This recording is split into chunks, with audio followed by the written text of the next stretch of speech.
लोगोफोर नैबे लकाल मोनसे इटा कम्पानि बे इटा कम्पानियाव एसे टाइम पास बेरायफैबाय आरो नैबे सासे लोगोजों नायनानै ला बे माने बिथाङा लांथियासो थालायबावनाय माने गरम नालाय एसे मेजेम बारा जाहैबाय आरो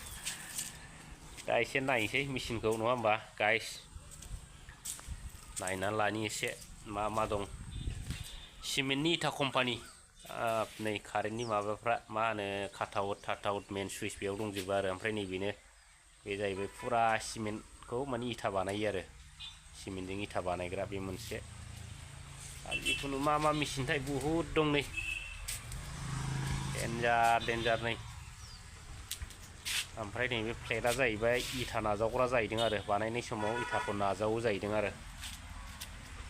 नै इटा कम्पानि सिमेन्टनि इटा कम्पानि आरो मेचिनफ्रा बेनो जोब गासै आरो नैबे जाहैबाय मा होनो नैबे जाहैबाय सिमेन्ट ओमफ्राय बाला अन्थाइ लगायग्रा बेयाव लगायनानै माने ओरै दावखोलांबाय आरो बे ओमफ्राय बैयाव इटा माबा जाहैबाय नङा होमबा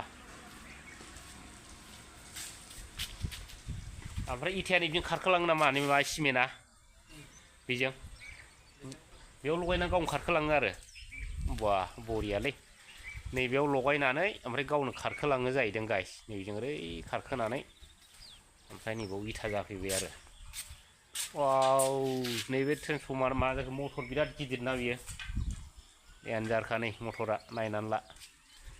सोरबाफोर जुदि इटा कम्पानि बानायोबा मा जिनिस नांगौ बेखौ एसे खेल खालाम फल' खालाम गाइस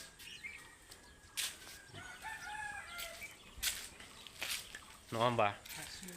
ओमफ्राय जिनिसा दा नैबे कम्पानिनि जेनेबा एसे लिडारा बेनो जाहैबाय आरो मा होनो बेखौ